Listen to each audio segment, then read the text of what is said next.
A graça e a paz de nosso Senhor e Salvador Jesus Cristo para você que me assiste nesse momento. Bem-vindo ao canal da Igreja Evangélica Assembleia de Deus de Peabody, Massachusetts, nos Estados Unidos. Se você não me conhece, eu sou o pastor Douglas Couto e este ano eu quero ajudar você a ler a Bíblia toda em um ano. Então, se você ainda não se inscreveu no canal, eu te convido a fazer isso, para que você possa receber notificações todos os dias em que nós postamos um vídeo. Nós postamos aqui uma leitura diária da Palavra do Senhor todos os dias, e nós estamos indo capítulo após capítulo, versículo após versículo, lendo a Palavra do Senhor. Estamos fazendo isso em ordem cronológica, então é uma leitura bem dinâmica e eu creio que vai ser uma bênção para você. Se é a sua primeira vez aqui, bem-vindo ao canal. Se é a sua segunda vez ou terceira vez, bem-vindo de volta. É um prazer, uma honra ter a sua presença aqui conosco. Também não esqueça de deixar um like, um comentário e compartilhar este vídeo nos seus grupos no WhatsApp, nas redes sociais, para que mais pessoas possam vir a ler a palavra do Senhor conosco e ler a Bíblia toda em um ano. Amém? Nós estamos lendo sobre as leis. Tem muitas leis que Deus deu ao povo de Israel no Antigo Testamento e nós estamos neste período da nossa leitura e vamos ficar aqui por mais algumas semanas. Então, hoje nós vamos estar lendo sobre as regras para os sacerdotes, inúmeras regras para os sacerdotes. Vamos ler também sobre o ano sabático e vamos ler também sobre o ano do jubileu, tá bom? Então, vamos à nossa leitura de hoje. Hoje é 24 de fevereiro. Regras para os sacerdotes. No centro dos rituais de adoração está o ofício de sacerdote, para que os muitos sacrifícios e ofertas sejam santos a Deus, os próprios sacerdotes devem ser santos. Contaminação com mortos. Nós vamos começar em Levítico, capítulo 21, dos versículos 1 ao 4. O Senhor disse a Moisés: fale aos sacerdotes, os filhos de Arão, e diga-lhes: o sacerdote não se contaminará por causa de um morto entre o seu povo, a não ser que se trate de um parente mais chegado, a mãe, o pai, um filho, uma filha, um irmão.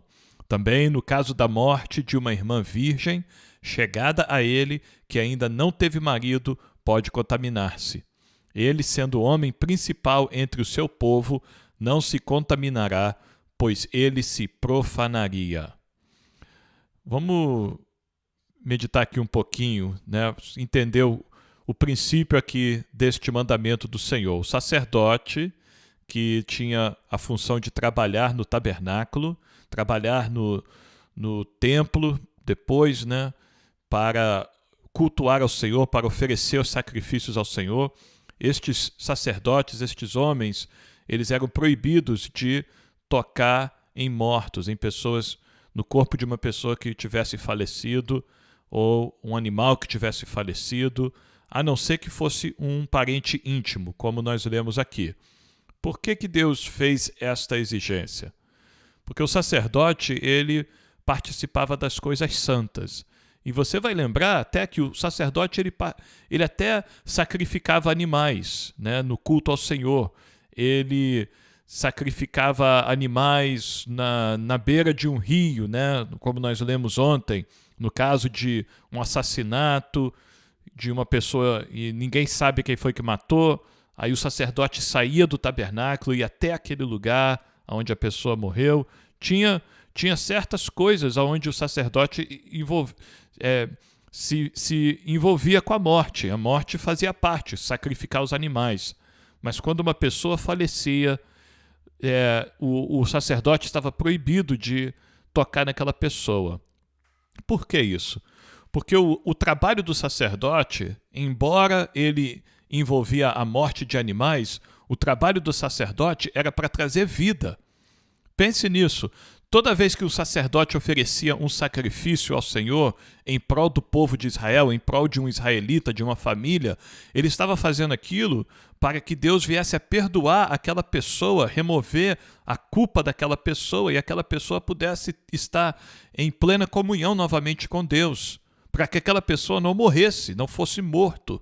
não fosse apedrejado, não perdesse a sua salvação e não sofresse também da morte eterna, na eternidade. O trabalho do sacerdote era sempre trazer vida, porque o sacerdote estava representando o Senhor Jesus, como nós temos dito em outras leituras. O trabalho do sacerdote era representar Deus, ser um intermediário entre Deus e o povo e Deus. Então o sacerdote sempre trazia vida. O seu trabalho era sempre para trazer vida, restauração de vida, restauração de comunhão. E aí você vai ver também que nas inúmeras leis que Deus dá acerca de todos os aspectos da vida do povo de Israel, a maioria dessas leis, ou muitas dessas leis, tem uma parte religiosa, não é verdade? Quando o homem peca, ele tem que oferecer um sacrifício. Quando nasce um primogênito, ele tem que dedicar ao Senhor. Quando colhe a primeira colheita, tem que dedicar ao Senhor. Tem inúmeras coisas que o homem vai ao templo, leva ao templo, oferece a Deus no templo, no tabernáculo, na tenda do encontro. Só que a morte não é uma dessas coisas.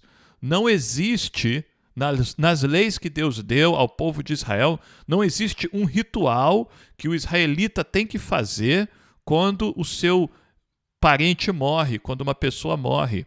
Não tem uma série de ofertas que o israelita oferece a Deus para Deus ter misericórdia dessa pessoa que morreu. Não existe uma série de orações que o israelita vai ao tabernáculo fazer.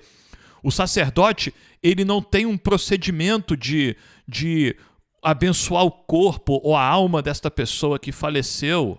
Perceba que a morte, ela não faz parte, a morte da pessoa não faz parte dos rituais do tabernáculo.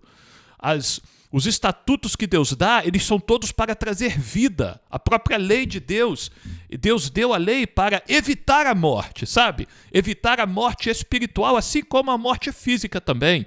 Quando Deus fala que você não pode cobiçar a mulher do seu irmão, você não pode cobiçar os bens do seu irmão, até mesmo a própria lei, você não pode matar, o mandamento, não matarás. As leis de Deus, elas são para dar vida. Quando nós que estamos neste corpo físico e estamos sujeitos à morte por causa do pecado, né, do mundo ainda no qual nós vivemos, quando nós viemos a morrer, é uma consequência desta vida, desta realidade na qual nós vivemos. Mas o desejo de Deus é que ninguém morra, sabe? Deus, e principalmente o ímpio. A Bíblia diz que Deus não tem prazer na morte do ímpio.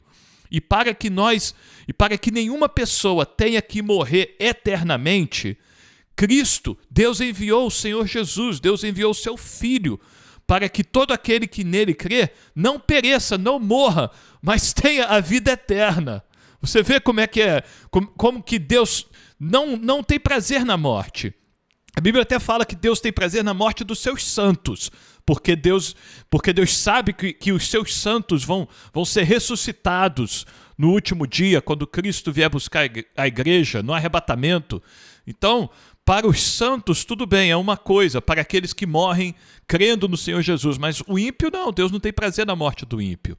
Então, o trabalho do sacerdote era trazer vida ao povo de Israel, sem os rituais, sem os estatutos, sem a intercessão, a intermediação do sacerdote pelo povo de Israel. O povo de Israel ia simplesmente perecer no deserto. Eles iam perecer naquela terra. Eles poderiam até conquistar a terra, mas se não tivesse sacerdotes para interceder por eles, realizar as ofertas ao Senhor por eles, eles iam perecer. Da mesma forma, o homem sem Cristo, sem o grande e perfeito e último sumo sacerdote, o homem perece. O homem não tem vida fora do Senhor Jesus. Então, Deus separou. Agora, Deus também, ele não é um carrasco, não é verdade? Ele entende do nosso amor, até porque ele colocou em nós amor fraternal, amor um pelos outros, amor pelos nossos parentes, amor pelos nossos amigos. Então, no caso de um sacerdote perder um ente querido, Deus faz uma exceção para esse. O sacerdote que perdeu o pai, ele vai participar do procedimento de enterrar o seu pai, a sua mãe, o seu irmão. Ele vai participar disso. Ele não é proibido de enterrar os restos mortais do seu ente querido. Mas das pessoas em geral, o sacerdote não vai participar, ele não vai fazer uma cerimônia religiosa. Nós fazemos hoje o velório e nós lembramos, né? O cristão, hoje ele lembra da vida daquela pessoa que faleceu. Eu lembro recentemente o pai, um irmão em Cristo, pai de uma membra da nossa igreja, ele veio a falecer, mas quando aquele irmão faleceu, muitas pessoas certamente ficaram tristes, mas todo mundo que conversou com ele ali nos últimos dias dele, viu o que é ter a alegria da salvação. Aquele irmão, ele tinha a verdadeira alegria da salvação, sabe? Eu tive o prazer de estar com ele alguns dias antes dele partir para a eternidade. E quando nós estávamos ali no quarto conversando com ele, ele estava falando para nós da esperança que ele tinha de encontrar o Senhor Jesus. Ele estava contando para nós, a sua filha contou para nós que 2 jovens tinham estado com ele naquele dia ou no dia anterior, 2 jovens que estavam desviadas do caminho do Senhor. E aquele irmão que estava esperando o seu momento de partir para a eternidade, ele evangelizou aquelas jovens, ele pregou o evangelho para elas, ele falou com elas que elas precisam voltar para o Senhor Jesus. Aquele irmão em Cristo, ele tinha a alegria da salvação, sabe? Então, para os santos que estão partindo, por isso nós velamos o corpo, nós honramos a vida daquela pessoa. Mas o cristão, ele não tem, a partir do momento que a pessoa parte desta vida para a próxima, o cristão, ele não tem, a Bíblia não nos dá procedimentos para orarmos ou intercedermos ou oferecermos a Deus alguma coisa por esta pessoa que já partiu. O nosso dever é amar e cuidar e interceder pelas pessoas enquanto elas estão deste lado da eternidade conosco. Pregar o evangelho a elas, falar do amor de Cristo, falar do juízo que Deus tem para o homem pecador, para que a pessoa venha se arrepender e colocar toda a fé na pessoa do Senhor Jesus Cristo. Esse é o nosso dever como reis e sacerdotes que nós somos através de Cristo. Através de Cristo, todos nós somos reis e sacerdotes, é o que diz a palavra do Senhor. Então, nós intercedemos e ajudamos as pessoas deste lado da eternidade. Uma vez que a pessoa partiu, aí a pessoa vai prestar contas a Deus de acordo com a fé daquela pessoa enquanto ela estava viva. Este é o princípio aqui, sabe? Não é porque Deus está menosprezando a pessoa que faleceu, não é nada disso. É porque Deus está mostrando a importância do trabalho do sacerdote enquanto o israelita ainda está vivo. Vamos continuar então. Aparência santa. Levíticos 21, dos versículos 5 ao 6. Os sacerdotes não farão calva na sua cabeça, e não cortarão as extremidades da barba, nem farão cortes no próprio corpo. Serão santos para o seu Deus, e não profanarão o nome do seu Deus, porque oferecem as ofertas queimadas do Senhor, o pão de seu Deus, portanto, serão santos. Estes procedimentos aqui, a maioria dos teólogos, intérpretes da Bíblia, eles entendem que estas práticas, estes tipos de corte de cabelo, de barba, e principalmente estes atos de cortar o corpo, eram práticas que os sacerdotes pagãos faziam. Os sacerdotes de Canaã, deste povo pagão, este povo maligno, os quais Deus ia destruir através de Israel e entregar a Israel a terra deles, aqueles sacerdotes pagãos, eles tinham esses procedimentos. Nós lembramos, inclusive, quando Elias está fazendo aquela disputa com os 450 profetas de Baal e 400 profetas de Assé. O que eles fazem ali depois de clamarem e clamarem e clamarem a Baal e Baal não responder? Eles começam a cortar o seu corpo. Então Deus está proibindo isto. Os sacerdotes de Deus não farão tais práticas. E o corte, os certos tipos de corte de cabelo e a barba, identificava o sacerdote pagão. Então Deus também proíbe isso. Casamentos não aprovados. Levíticos 21, 7 a 8. Não poderão casar com mulher prostituta ou desonrada, nem com mulher divorciada de seu marido, pois o sacerdote é santo para o seu Deus. Portanto, você deve considerá-lo santo, porque oferece o pão do seu Deus. Ele será santo para vocês, porque eu, o Senhor, que os santifico, sou santo. Então, o sacerdote não podia casar com mulher que não fosse virgem. Só poderia casar com uma mulher virgem, porque ele era separado. Então ele precisava casar com uma mulher pura, uma mulher que não tinha conhecido homem ainda. Porque além dele trabalhar, né, manusear as coisas santas de Deus, o sacerdote era também santificado por Deus.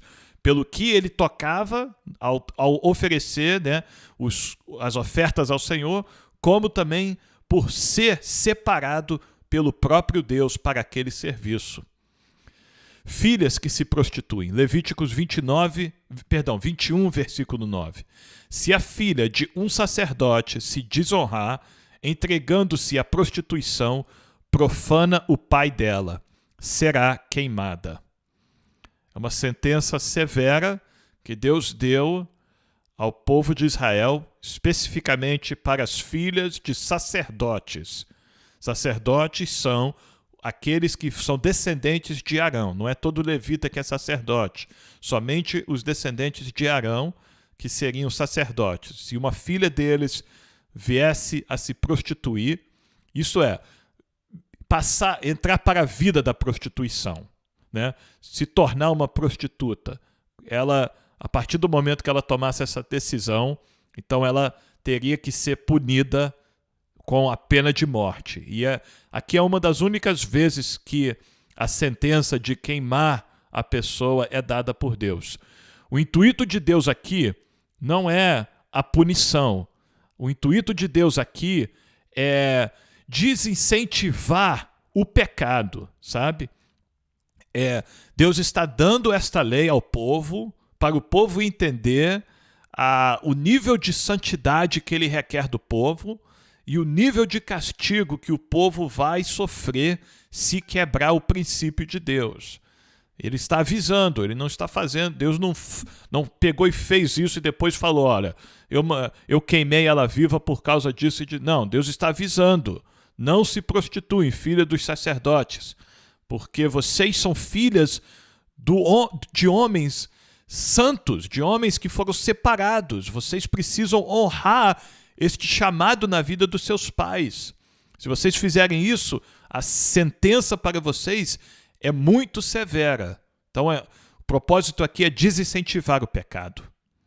Regras para sumo sacerdote. Então, até aqui, nós falamos sobre todos os sacerdotes, isto é, todos os filhos, todos os descendentes de Arão. Agora vamos falar sobre o homem que é escolhido durante uma geração para ser o sumo sacerdote. Primeiro foi Arão, depois foi o seu filho Eleazar. Então, é sobre este um homem durante uma geração que nós vamos ler agora. Levíticos 21, versículos 10 ao 15. O sumo sacerdote entre seus irmãos, sobre cuja cabeça foi derramado o óleo da unção, e que for consagrado para usar as vestes sagradas, não deixará os cabelos sem pentear, nem rasgará as suas roupas. Eu coloquei um aqui para me lembrar. Este símbolo de deixar o cabelo sem pentear, rasgar suas roupas, este era uma forma que o israelita expressava o luto. Quando o israelita perdesse alguém, um ente querido, um amigo, durante o seu período de luto, o israelita não ia se preocupar com a sua aparência física. ele não ia pentear cabelo, ele não ia fazer muita coisa, e ele rasgaria suas vestes. Nós vemos muitos personagens na Bíblia fazer isso. O rei Davi fez isso, outros, se eu não me engano, Esdras e Neemias fazem isso lá no finalzinho já do Antigo Testamento. Eles fazem isso de angústia pelo pecado que eles estão vendo, pela injustiça que eles estão vendo, pela dor que eles estão sentindo. Eles rasgam as suas vestes. Então, o sumo sacerdote não poderia fazer isso. Ele tinha que ter um outro procedimento para o seu luto, mas estes costumes ele não poderia fazer.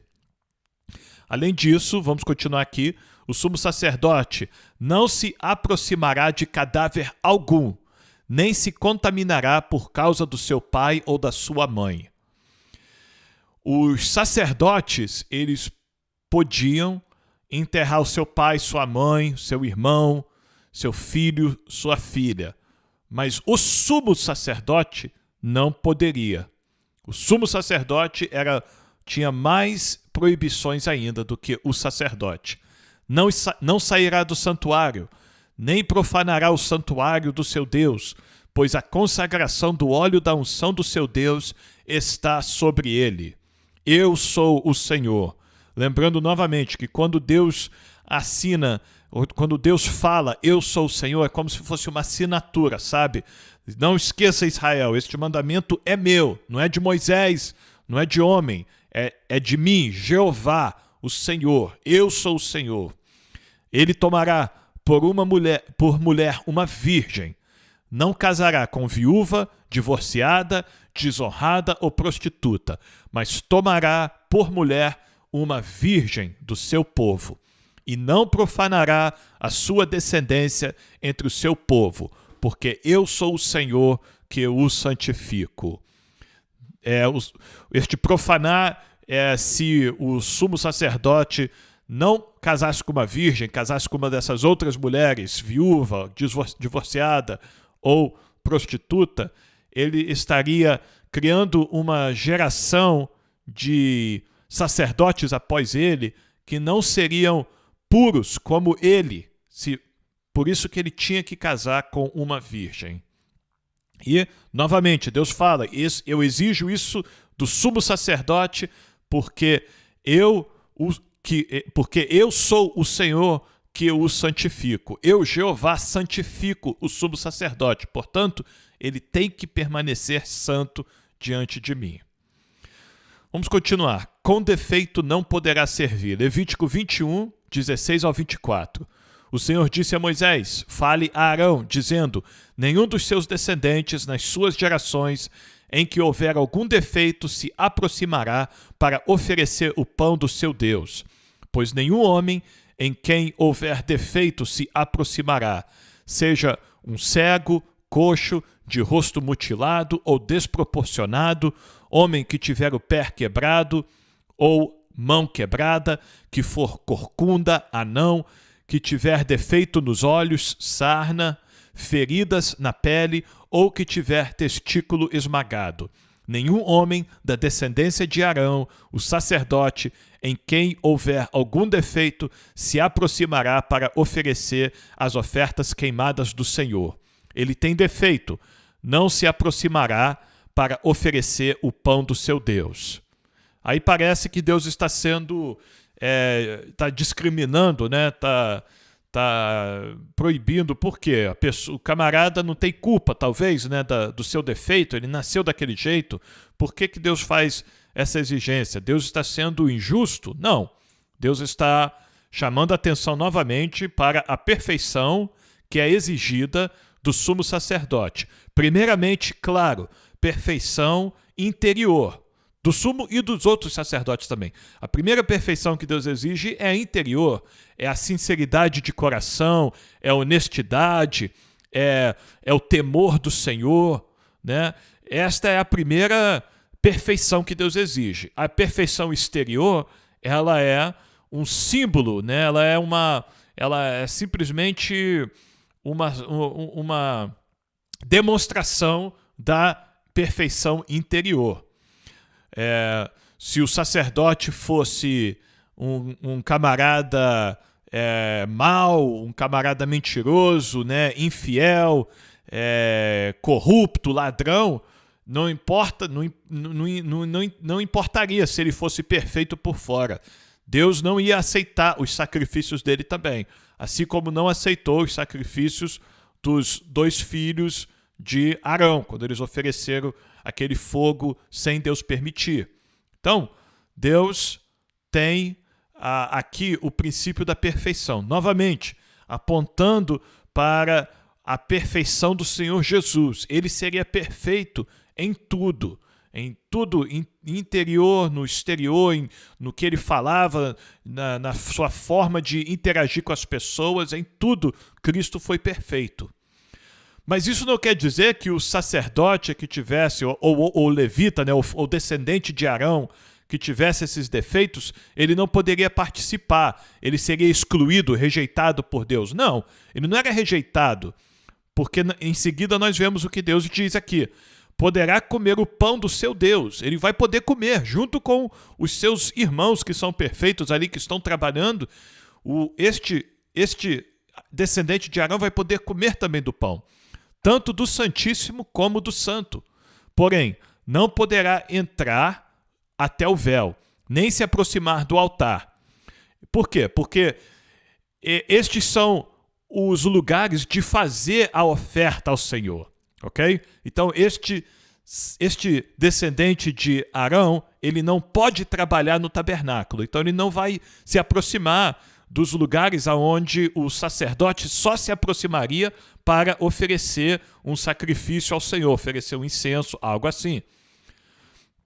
Porque tem defeito, para que não profane os meus santuários, porque eu sou o Senhor que os santifica. Foi isso que Moisés disse a Arão, aos filhos deste e a todos os filhos de Israel. Impuro, não tocará coisas santas. Continuando aqui, Levíticos 22, versículos 1 ao 9. O Senhor disse a Moisés: diga a Arão e aos seus filhos que se abstenham das ofertas sagradas dedicadas a mim pelos filhos de Israel, para que não profanem o meu santo nome. Eu sou o Senhor.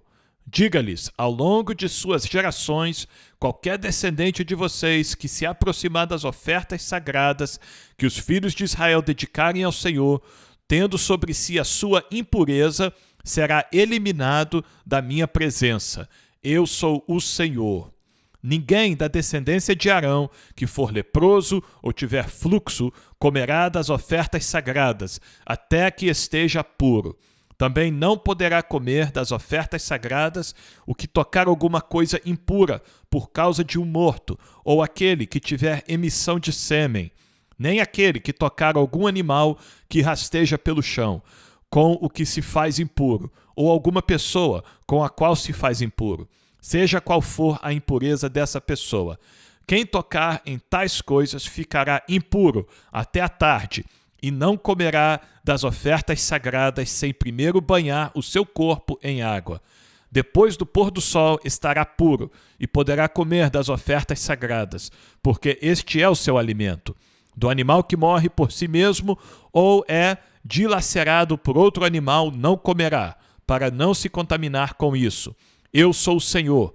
Guardarão, pois, a obrigação que têm para comigo, para que, por isso, não levem sobre si pecado e morram, havendo feito profanação. Eu sou o Senhor, que os santifico. Tem duas coisas aqui que nós precisamos considerar. Primeiro, como nós temos dito, a santidade, a perfeição do tabernáculo e do trabalho do tabernáculo e a santidade de tudo que tem a ver com o tabernáculo e a tenda do encontro é um dos motivos aqui que Deus exige que o sacerdote esteja puro ao trabalhar, ao tocar, ao comer de alguma coisa do tabernáculo. Outro motivo também, nós temos que lembrar que o povo de Israel é uma nação que está sendo formada agora, e estão saindo de escravidão, Deus está dando para eles leis, e Deus está ensinando este povo como viver, no deserto, como viver nesta terra nova para onde eles estão indo, como que eles vão se proteger. Deus está ensinando para eles até coisas básicas como higiene, sabe? Deus está ensinando para eles coisas do dia a dia, para eles, primeiro, terem uma vida espiritual sadia perante o Senhor, mas também terem uma vida física sadia entre uns com os outros, sabe? Então, quando um sacerdote, por acaso, tocar num animal que foi dilacerado, por exemplo, aquele animal pode estar contaminado com alguma bactéria, com alguma coisa.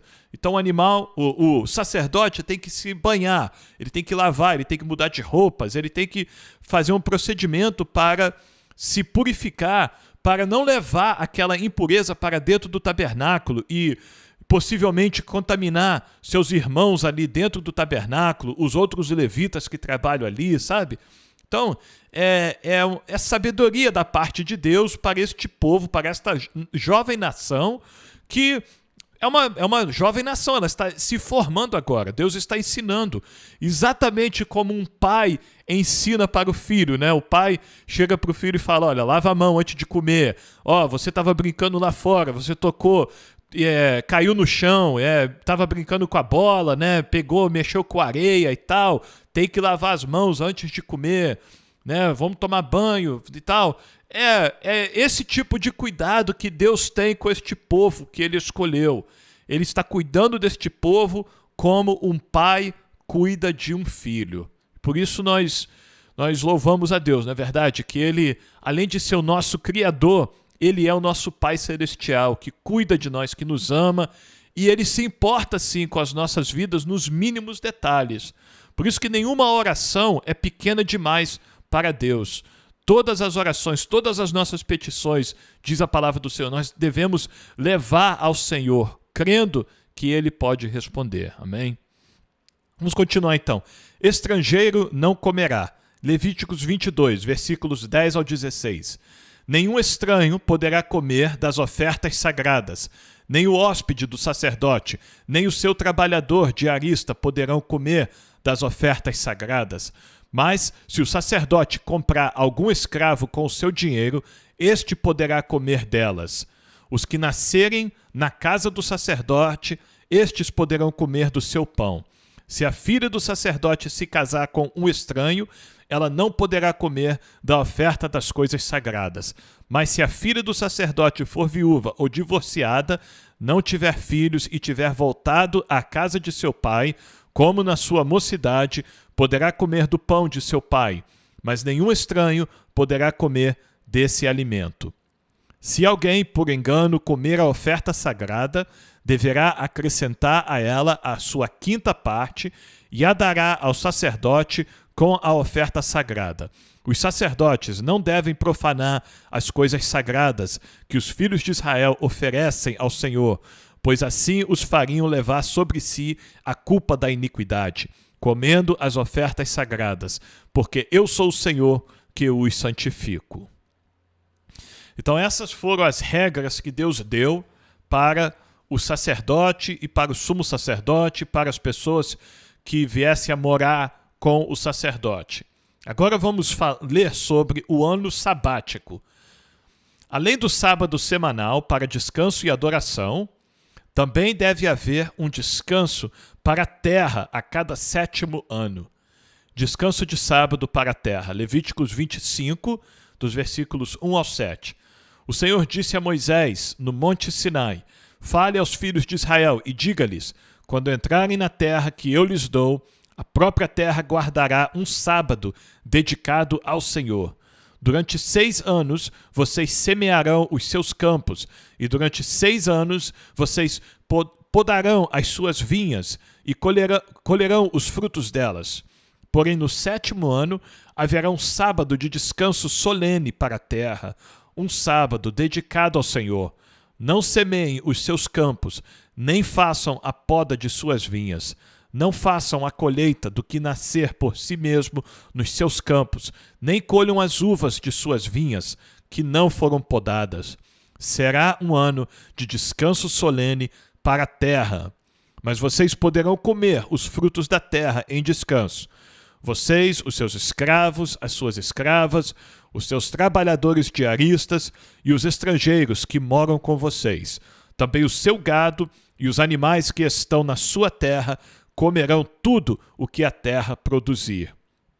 Deus, no propósito de enfatizar este princípio de descanso, né, de descansar em Deus, descansar, desfrutar daquilo que Deus te deu.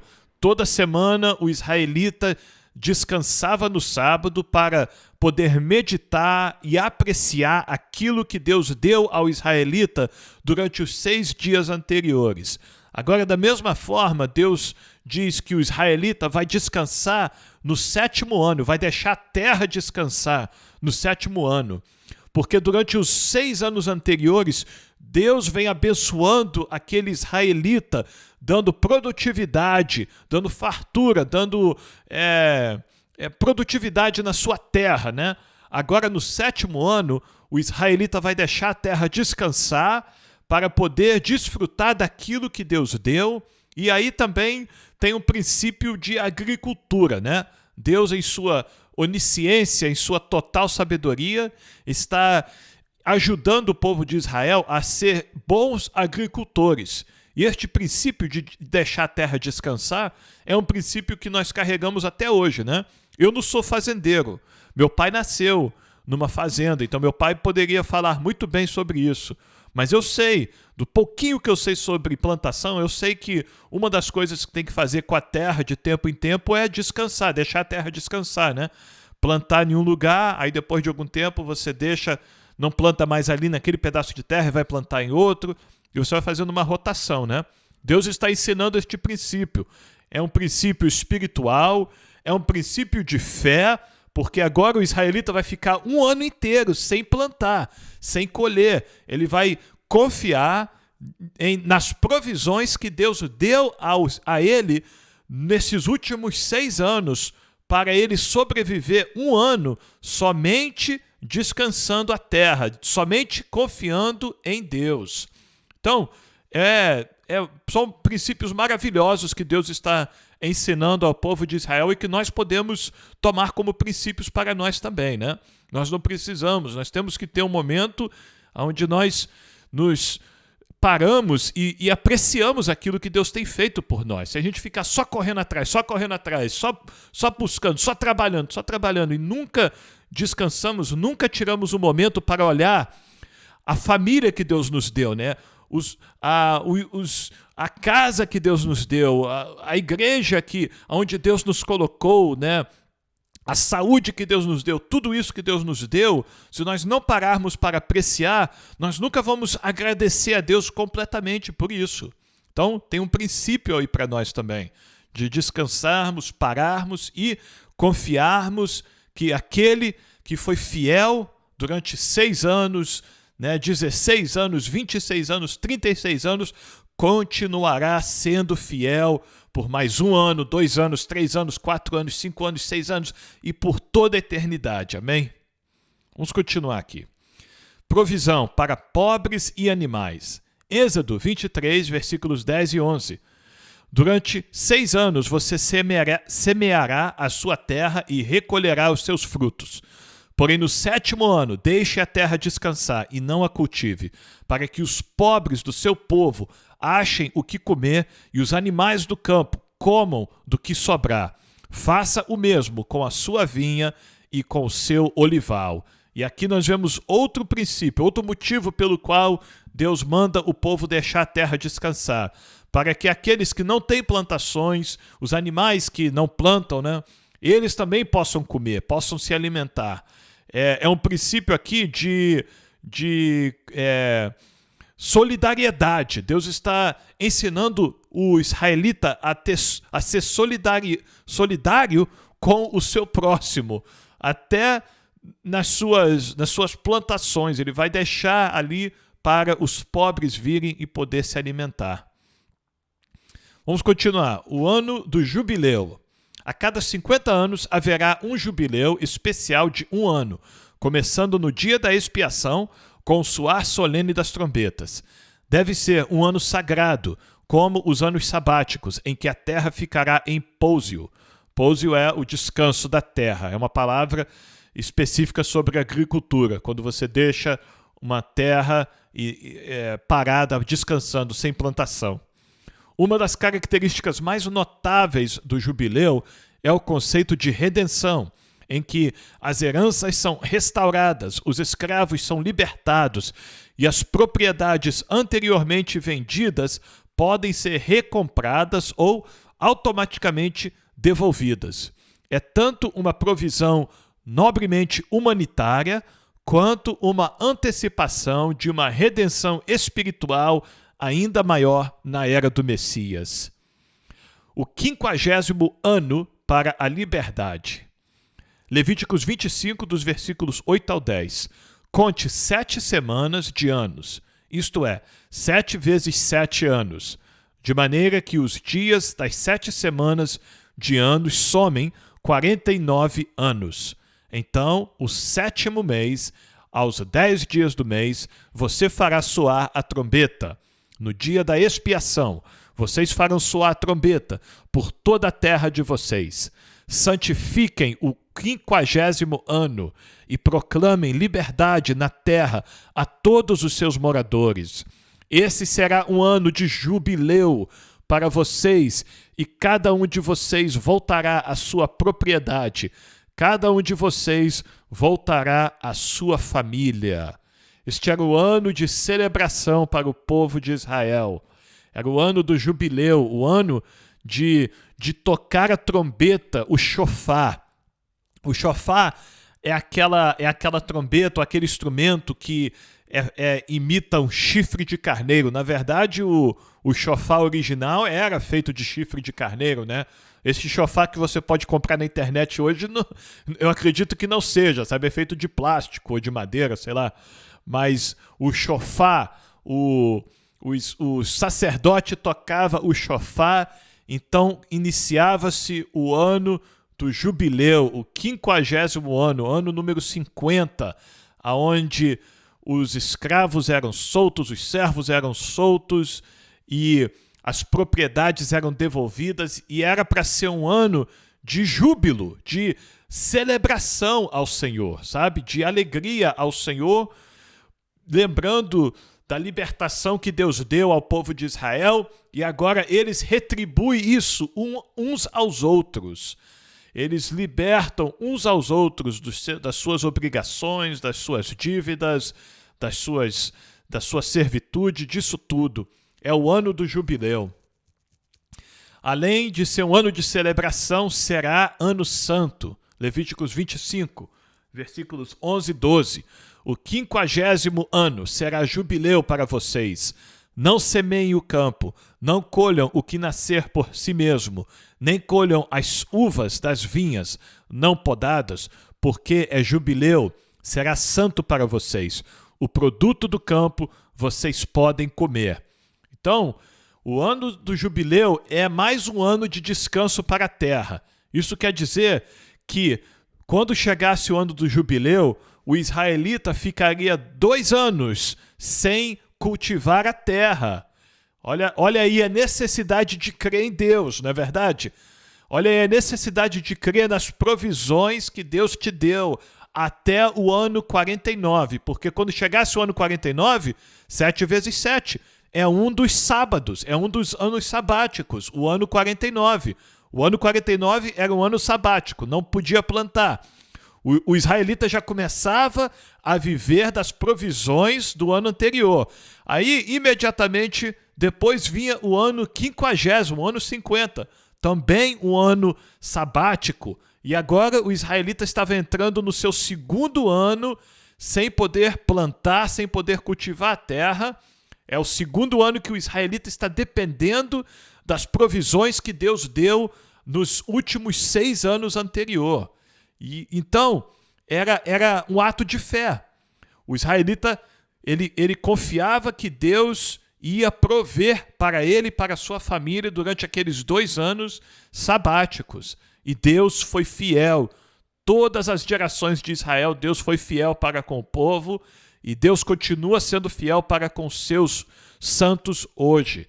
Se nós confiarmos no Senhor, fazermos como o Senhor Jesus disse, levar o nosso fardo a Ele, se você está oprimido ou cansado, venha até a mim, tome o meu fardo e aprenda de mim, né? E o meu jugo que é suave, o meu fardo que é leve, aprenda de mim que sou humilde e manso de coração, e vocês encontrarão descansos para as vossas almas, vocês encontrarão o ano sabático para as vossas almas. Nós só vamos encontrar isso quando nós levarmos ao Senhor Jesus toda a nossa ansiedade, toda a nossa preocupação, todas as nossas perturbações, colocarmos isso aos pés de Cristo e confiarmos que Ele cuidará de nós, amém? Aí nós vamos alcançar este ano de jubileu, este ano sabático para as nossas vidas, amém? Vamos continuar então, a compra de imóvel. Levíticos 25, dos versículos 13 ao 17, falando ainda no ano do jubileu, né? Neste ano do jubileu, cada um de vocês voltará à sua propriedade. Quando você vender algo ao seu próximo ou comprar alguma coisa dele, não explore o seu irmão. Você comprará do seu próximo com base no número dos anos desde o último jubileu e segundo o número dos anos das colheitas até o próximo jubileu. Ele venderá a você. Então Deus está dizendo, olha, quando chegar o ano do jubileu, todo mundo vai voltar para suas próprias casas. As casas que vocês adquiriram quando vocês entraram na terra. Depois de um tempo, vocês vão poder vender isso. Tudo bem, vocês vão fazer trocas. Vão vender uma casa, vão comprar outra. Vão vender um terreno, vão comprar outro. Tudo bem. Mas todo mundo vai ter que anotar isso e guardar isso tudo direitinho. Porque no ano do jubileu, todo mundo vai voltar para suas casas. Aí poderia haver injustiça nesse processo, né? Porque o camarada poderia vender uma casa muito ruim no começo e cobrar um preço muito caro e tal, e depois ele só ia precisar voltar para aquela casa no finalzinho, né, nos 49 anos depois. Ou ao contrário, ele poderia vender uma casa muito boa, mas por um preço muito alto, faltando pouquinho tempo para voltar para o ano do jubileu, para chegar no ano do jubileu, e aí, de repente, ele já tomava de volta aquela propriedade e ficava com o dinheiro e tal. Então, Deus, para instituir justiça, ele exige que o povo de Israel considere a distância entre o último jubileu e o próximo. Isto vai afetar o valor do imóvel. É tremendo, né? A justiça de Deus aqui, até na forma como o povo vai avaliar o valor do seu imóvel. Deus dá um princípio aqui para o povo não defraudar um outro, não praticar injustiça um contra o outro. É maravilhoso isso. Então vamos continuar aqui. Sendo muitos os anos, você aumentará o preço, e sendo poucos, você abaixará o preço. Entendeu? Se falta muito tempo para chegar o ano do jubileu, então falta muito tempo para você tomar de volta o seu imóvel. Então você pode vender por um preço caro, porque a pessoa que está comprando de você vai ter direito àquele imóvel seu por muito tempo. Vai fazer muito uso do imóvel, vai fazer muito uso da sua terra. Mas, se falta pouco tempo para chegar o ano do jubileu, portanto, falta pouco tempo para você tomar de volta essa propriedade, então você não vai vender ela por muito dinheiro. Não interessa que 49 anos atrás o seu vizinho vendeu a casa dele por $100 mil. Só falta um ano para você tomar de volta a sua casa. Então você vai vender a sua casa agora, por exemplo, por $10 mil. $1.000, sabe? Porque o seu próximo, o seu irmão israelita, ele não vai fazer tanto uso da sua casa assim. É justiça. Deus está ensinando o povo de Israel a ser justo nas suas práticas. Não extorquir o seu próximo, não é verdade? Ok, vamos continuar aqui. Porque ela está vendendo a você o número das colheitas. Então a terra vai servir para tantas colheitas, então de acordo com o número de colheitas, é assim que você vai vender a sua propriedade, porque depois você vai tomá-la de volta. Que ninguém explore o seu próximo, cada um, porém, tema o seu Deus. Nós percebemos aqui que temer a Deus resulta em amar o próximo. Temer a Deus resulta em nós não explorarmos o nosso próximo. Se nós tememos a Deus, nós temos temor de Deus, então nós agimos com justiça para com o nosso próximo. Nós não fazemos coisas injustas com as pessoas ao nosso redor. E aí Deus diz, ele assina, né, esta frase, como nós vemos anteriormente, porque eu sou o Senhor, o Deus de vocês. Eu sou Jeová, o Deus de vocês. Vamos continuar. O 6º ano de abundância, Levíticos 25, dos versículos 18 ao 22. Observem os meus estatutos e cumpram os meus juízos. Assim vocês habitarão seguros na terra. A terra dará o seu fruto e vocês terão comida à vontade e nela habitarão em segurança. Se vocês perguntarem, que comeremos no 7º ano, se não podemos semear nem fazer a colheita? Saibam que eu lhes darei a minha bênção no 6º ano, para que a terra produza o suficiente para 3 anos. No 8º ano, vocês semearão e comerão da colheita anterior até o 9º ano. Até que venha a colheita do 9º ano, vocês comerão da antiga. Então Deus está dando a garantia aqui, ó. Se vocês me obedecerem, se vocês fizerem o que eu estou ordenando a vocês, temerem o meu nome e não pecarem contra mim, especificamente nessas práticas, né, de transações aqui, de imóveis, de terra, eu vou abençoar a terra. E aí a terra vai dar mais do que vocês precisam para 1 ano, 2 anos, vai dar o suficiente para 3 anos. Se o povo obedecer a Deus. Nenhuma terra para sempre. Levíticos 25, versículos 23 e 24. Também a terra não será vendida em definitivo, porque a terra é minha, pois vocês são para mim estrangeiros e peregrinos. Deus considera a terra de Canaã propriedade dele, e ele está dando para o povo, mas o povo não será dono definitivamente da terra. O dono de toda a terra é Deus, que é o Criador da terra. Quanto ao povo, dos olhos, da perspectiva de Deus, o povo é estrangeiro nessa terra. O povo não é dono da terra. Portanto, em todas as terras da propriedade de vocês, permitam que as terras sejam resgatadas. Ninguém pode se apossar de uma terra e não permitir o resgate da terra no ano do jubileu, como nós lemos antes. Todo mundo tem que respeitar este estatuto do ano do jubileu. Resgate do imóvel. Levíticos 25, dos versículos 25 ao 28. Se alguém do seu povo empobrecer e vender alguma parte das suas propriedades, então virá o seu resgatador, seu parente, e resgatará o que esse seu irmão vendeu. Se alguém não tiver resgatador, porém vier a tornar-se próspero e achar o bastante com que a remir, então contará os anos desde a sua venda, e o que ficar restituirá ao homem a quem vendeu, e assim poderá voltar à sua propriedade. Mas se as suas posses não lhe permitirem reavê-la, então a propriedade que for vendida ficará na mão do comprador até o ano do jubileu. Porém, no ano do jubileu, sairá do poder deste e aquele poderá voltar para a sua propriedade. Provisões que Deus está dando para uma pessoa pobre que vier a perder a sua propriedade. Essa pessoa, os seus parentes têm a obrigação de tentar resgatar o imóvel desta pessoa, e se os parentes não tiverem os recursos financeiros para fazer isso, a pessoa não vai ficar sem teto para sempre, não vai se tornar um morador de rua para sempre. No ano do jubileu, a pessoa receberá de volta o seu imóvel.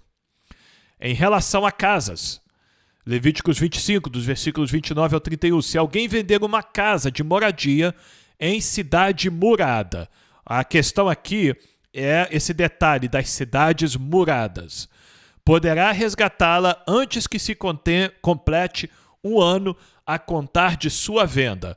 Durante um ano será lícito o seu resgate.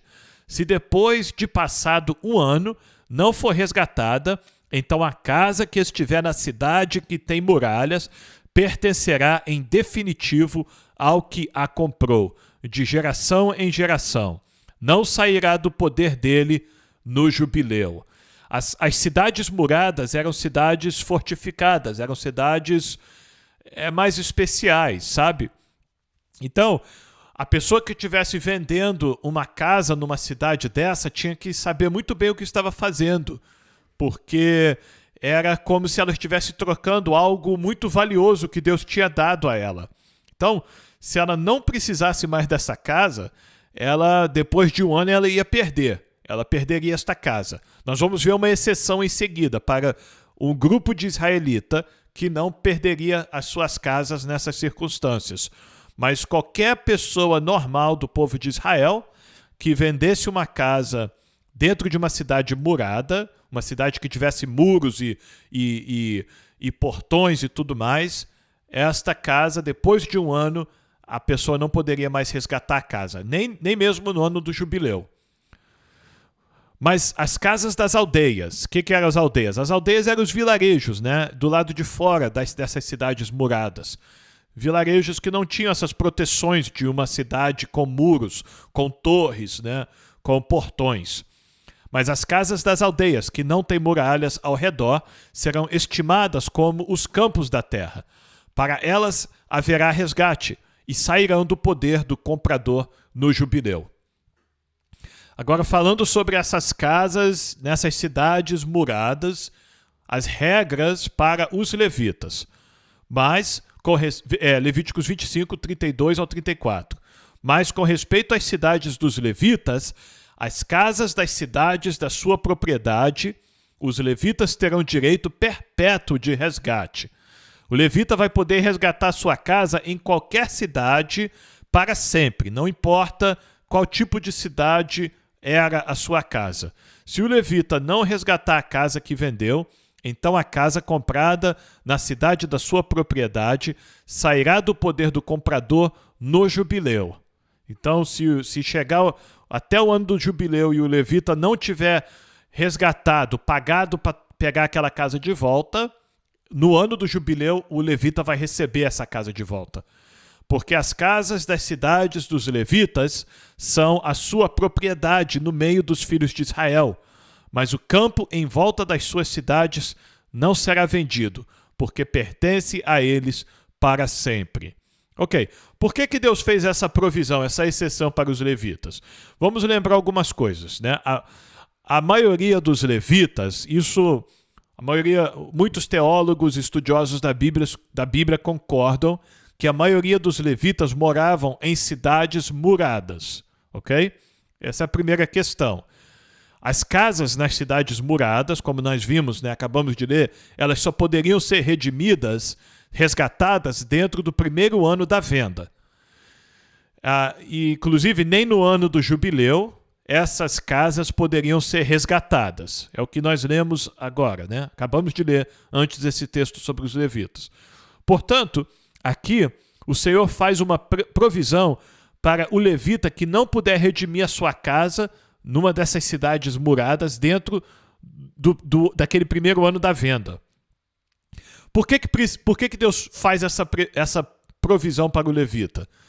Você vai lembrar que o levita ele ia trabalhar no tabernáculo com 25 anos de idade, ele ia para o tabernáculo para ser um aprendiz. Aí, com 30 anos de idade, ele começava a trabalhar no tabernáculo. E ele trabalhava até os 50 anos de idade. E aí, só depois dos 50 anos de idade é que ele podia voltar para casa, para sua família. Então, o levita que saísse para trabalhar no tabernáculo, ele poderia vender a sua casa, né, para poder ajuntar ali um pouco de dinheiro para ir se mudar para a cidade onde estava o tabernáculo e trabalhar ali o restante da sua vida, né? Uma boa parte da sua vida. Aí, quando ele voltasse, se ele não tivesse mais dinheiro, ou se as coisas mudassem, o preço dos imóveis tivesse subido, né? Qualquer motivo, aonde que o levita ia morar? Ele ia ficar na rua? Aquele homem israelita que entregou a parte mais vigorosa da sua vida para o trabalho do tabernáculo, agora que ele fez o seu dever no tabernáculo, ele vai voltar e vai ficar na rua? Não, Deus não quer. Deus não vai deixar os seus servos, os seus obreiros na rua. Então, o levita tinha o direito de resgatar a sua casa a qualquer momento, em qualquer cidade, por toda a sua vida. Não, ele não estava preso a essa exigência de 1 ano. Novamente, a sabedoria de Deus em cuidar, em prezar pelos seus obreiros da sua casa. Vamos ler então sobre a liberação de servidores, Levíticos 25, 39 ao 43.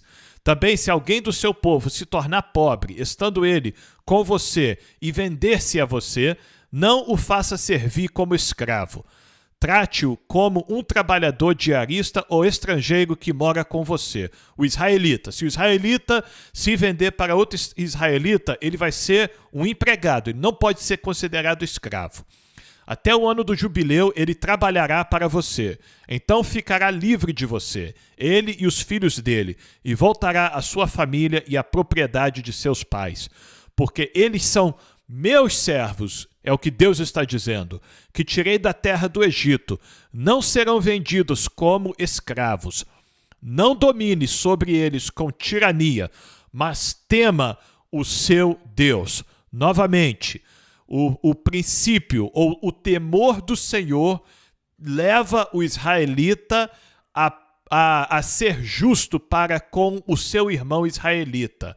Porque nós tememos a Deus, portanto, nós não vamos maltratar o nosso próximo, nós não vamos escravizar o nosso próximo, nós não vamos escravizar até mesmo uma pessoa que venha trabalhar para nós, né?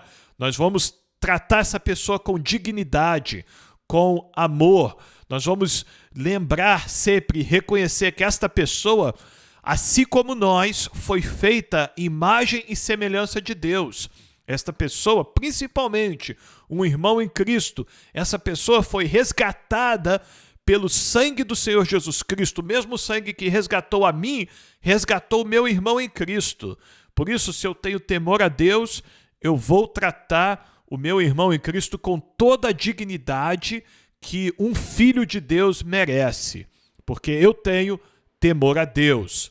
É o princípio que Deus está ensinando ao povo de Israel aqui.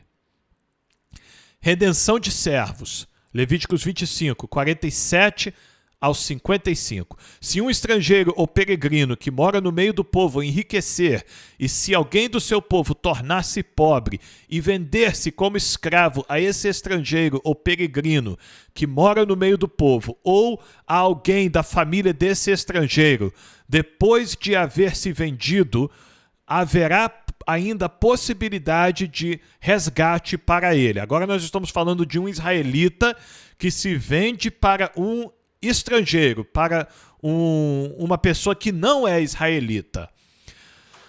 Se acontecer isso, um de seus parentes poderá resgatá-lo, seu tio ou primo poderá resgatá-lo, um outro parente da sua família também poderá resgatá-lo, ou se tiver condições, poderá resgatar a si mesmo.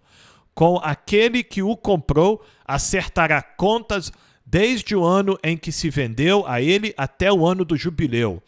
O preço da sua venda será segundo o número dos anos, conforme se paga a um trabalhador diarista. Se ainda faltarem muitos anos, devolverá proporcionalmente a eles, do dinheiro pelo qual foi comprado, o preço do seu resgate. Se restarem poucos anos até o ano do jubileu, então fará contas com ele e pagará, em proporção aos anos restantes, o preço do seu resgate. Como trabalhador diarista, de ano em ano, estará com ele que o comprou. Não permita que o comprador domine sobre ele com tirania. Deus está falando para os parentes deste israelita que precisou se vender a um estrangeiro. Não permita que o estrangeiro domine sobre seu irmão israelita com tirania. Agora, como é que o israelita vai fazer? Ele vai lá, vai guerrear, vai matar, vai arrumar briga com o estrangeiro? Não. Ele vai pagar para resgatar o seu parente, o seu sobrinho, o seu primo, sua prima. O israelita que tem dinheiro vai ajudar o seu irmão, o seu parente, o seu vizinho israelita que não tem, para que nenhum israelita permaneça escravo de um estrangeiro. É um israelita ajudando o outro. Se não for resgatado por nenhum desses meios, sairá no ano do jubileu. Então, se nenhum israelita poder ajudar este israelita que foi escravo, Deus vai ajudar ele. Deus vai libertar através do estatuto do ano do jubileu. Deus vai libertar este homem que ninguém mais pode libertar. Olha aí o mistério aí, hein? Tem pessoas que ninguém pode ajudar, sabe? Tem pessoas que estão presas em uma situação, numa escravidão de um vício, de uma decisão errada, né? De qualquer situação da vida que ninguém pode ajudar, nenhuma pessoa pode ajudar, mas Deus pode. Deus já deu a solução. Assim como Deus instituiu o ano do jubileu para libertar todo israelita que estivesse escravo, Deus também deu o seu único filho para libertar todo aquele que viesse a crer no seu único filho. O Senhor Jesus Cristo é o ano do jubileu para toda pessoa que está escrava do pecado, escrava de vícios, escrava de qualquer coisa. Cristo é o jubileu, o ano do jubileu que é todo poderoso para libertar. E aí nós vemos aqui, o ano do jubileu era estatuto para israelita e para estrangeiro. Quem viesse morar no meio do povo de Israel tinha que obedecer o ano do jubileu. E Cristo é o nosso jubileu, amém? Louvado seja o Senhor por isso. Vamos terminar a nossa leitura então. Ele e seus filhos com ele. Porque é a mim que os filhos de Israel servem. Eles são meus servos que tirei da terra do Egito. Eu sou o Senhor, o Deus de vocês. Amém? E graças a Deus que nós somos servos do Senhor Jeová. Nós somos servos do Deus Todo-Poderoso e de mais ninguém. Nós somos servos de Deus e somente de Deus. Amém? Porque Cristo nos comprou. Cristo nos comprou com preço de sangue e nos fez filhos de Deus, servos de Deus, discípulos dele e, portanto, nós temos a nossa herança no Senhor. Amém? Louvado seja o Senhor pela sua palavra. Graças a Deus. Eu agradeço a Deus pela sua vida, por você que tem estado conosco aqui mais 1h08 de leitura da palavra do Senhor e meditação na palavra do Senhor. Mas eu tenho certeza que Deus tem falado ao seu coração, assim como Ele tem falado ao meu coração através da sua palavra. Não esqueça de se inscrever, acionar o sininho, deixar um like, deixar um comentário e compartilhar este vídeo nos seus grupos de WhatsApp e nas redes sociais, para que mais pessoas possam vir a ler a Bíblia conosco e ler a Bíblia toda neste ano de 2022. Amém? Nós passamos da marca de 100 inscritos. Isso só foi possível com a sua ajuda. E eu creio que com a sua ajuda nós conseguimos chegar aí a 110 inscritos, 120, quem sabe 130 ou até mesmo 140, 150. Amém? Conto com a sua ajuda, tá bom? Muito obrigado pela sua presença conosco aqui. Nós vamos ficar por aqui por hoje. Amanhã nós estamos de volta lendo a palavra do Senhor. Que Deus te abençoe e até amanhã.